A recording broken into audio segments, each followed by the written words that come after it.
സെക്രട്ടേറിയറ്റിന് മുന്നിൽ rank ഹോൾഡേഴ്സായ LP school ടീച്ചർമാരുടെ പ്രതിഷേധം.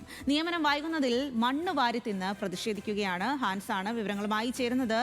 ഹാൻസ്, വേറിട്ട പ്രതിഷേധമാണ്. അവരുടെ ദുരിതം ഈ രീതിയിലാണ് അവർ പ്രതിഷേധത്തിലൂടെ കാണിക്കുന്നത്. എങ്ങനെയാണ് ഇപ്പോൾ അവിടെ പ്രതിഷേധം പുരോഗമിക്കുന്നത്?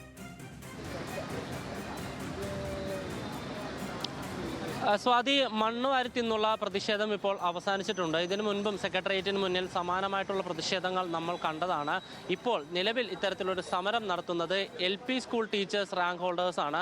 നേരത്തെ 2025 ഇവരുടെ ഈ റാങ്ക് പട്ടിക പ്രസിദ്ധീകരിച്ചിരുന്നു. 3 വർഷത്തേക്കാണ് കാലയളവ്. ഈ പട്ടികയിൽ 11,000-ലധികം ഉദ്യോഗാർത്ഥികളാണ് ഉൾപ്പെട്ടിരുന്നത്. പക്ഷേ അതിൽ തന്നെ 150 പേർക്ക് മാത്രമാണ് ഒരു വർഷം പിന്നിട്ടിട്ടും, ഈ റാങ്ക് പട്ടിക പ്രസിദ്ധീകരിച്ച് ഒരു വർഷം പിന്നിട്ടിട്ടും ആകെ നിയമനം ലഭിച്ചിട്ടുള്ളത്. ഇനിയിപ്പോൾ 2 വർഷം മാത്രമാണ് ഈ റാങ്ക് പട്ടികയുടെ കാലാവധി ഉള്ളത്. ഈ കാലാവധിക്കുള്ളിൽ തന്നെ പരമാവധി ആളുകൾക്ക് നിയമനം നൽകണമെന്ന് ആവശ്യപ്പെട്ടുകൊണ്ടാണ് സെക്രട്ടേറിയറ്റിന് മുന്നിൽ റിലേ സമരം ഇവർ ആരംഭിച്ചിരിക്കുന്നത്. ഇപ്പോൾ നമുക്ക് ദൃശ്യങ്ങളിൽ കാണാൻ കഴിയുന്നത് ഇന്ന് സത്യാഗ്രഹം ഇരിക്കുന്ന ഉദ്യോഗാർത്ഥിയാണ്. അങ്ങനെ ഓരോ ദിവസവും ഓരോ ഉദ്യോഗാർത്ഥികൾ, ഓരോ റാങ്ക് ഹോൾഡേഴ്സും ഇത്തരത്തിൽ നിരാഹാരം ഇരിക്കുന്ന സാഹചര്യമാണ് നമുക്ക് കാണാൻ കഴിയുന്നത്. അതിനോടൊപ്പം തന്നെ ഈ നിയമനത്തിനോടൊപ്പം തന്നെ മറ്റ് ചില ആവശ്യങ്ങളും ഇവർ മുന്നോട്ട് വെക്കുന്നുണ്ട്. അതിൽ ഏറ്റവും പ്രധാനപ്പെട്ടത് സർക്കാർ സ്കൂളുകളിൽ മാത്രമല്ല, ഈ എയ്ഡഡ് സ്കൂളുകളിലെ അധ്യാപക നിയമനവും PSC വഴി നടത്തണം എന്നുള്ളൊരു ആവശ്യമാണ് അവർ മുന്നോട്ട് വെക്കുന്നത്. ഒപ്പം തന്നെ നിലവിൽ ഈ അധ്യാപക വിദ്യാർത്ഥി തസ്തിക നിർണയമുണ്ട്. നിലവിൽ ഒരു അധ്യാപകന് അല്ലെങ്കിൽ ഒരു അധ്യാപികയ്ക്ക്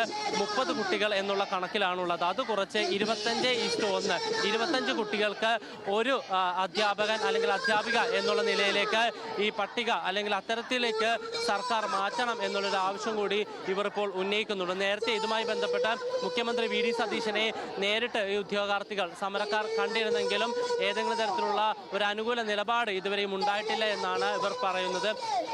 പ്രതിഷേധവുമായി മുന്നോട്ട് പോകാൻ തന്നെയാണ് തീരുമാനം. അതെ, അതാണ് തീരുമാനം. ഇതുവരെയും മന്ത്രിതലത്തിൽ ഏതെങ്കിലും തരത്തിൽ മറുപടി എന്തെങ്കിലും ലഭിച്ചു? ഇന്നിപ്പോൾ 9ാം ദിവസത്തിലോട്ടാണ് നടക്കുന്നത്. ഇതുവരെ നമുക്ക് അനുകൂലമായിട്ടുള്ള ഒരു മറുപടിയും തന്നിട്ടില്ല. അപ്പം നാളെ നമ്മളെ സംബന്ധിച്ച് ജൂലൈ 15 ഫിക്സേഷൻ നടക്കുന്ന ദിവസമാണ്. അപ്പോൾ നമുക്ക് 1:25 എന്നുള്ള പ്രപ്പോസൽ അംഗീകരിച്ച് തരണം. അതോടൊപ്പം HTV വേക്കൻസി ഞങ്ങൾക്ക് തരണം.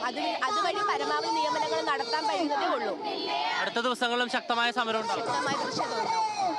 സ്വാതി, ഇപ്പോൾ നിരവധി ഉദ്യോഗാർത്ഥികൾ നിലവിൽ ഈ സെക്രട്ടേറിയറ്റിന് മുന്നിലെ സമരത്തിൽ പങ്കെടുക്കുന്നുണ്ട്. വരും ദിവസങ്ങളിലും ഇത്തരത്തിൽ ശക്തമായ പ്രതിഷേധം ഉണ്ടാകുമെന്നാണ് ഇവർ പറയുന്നത്. കാരണം നാളെയാണ് ഈ അധ്യാപക തസ്തിക നിർണയം വിദ്യാഭ്യാസ വകുപ്പ് പൂർത്തീകരിക്കുന്നത്. നേരത്തെ വിദ്യാഭ്യാസ മന്ത്രി N. ഷംസുദ്ദീനോട് സംസാരിച്ചപ്പോൾ 15-ാം തീയതിക്കുള്ളിൽ ഇവരുടെ കാര്യത്തിൽ അല്ലെങ്കിൽ ഇവരുടെ പ്രശ്നത്തിന് ഒരു പരിഹാരം കണ്ടെത്താമെന്ന് റാങ്ക് ഹോൾഡേഴ്സായ LP സ്കൂൾ ടീച്ചർമാരുടെ പ്രതിഷേധം. മണ്ണ് വാരി തിന്നാണ് അവർ പ്രതിഷേധിച്ചത്. ആ വിവരങ്ങളാണ് ഹാൻസ് നൽകിയത്.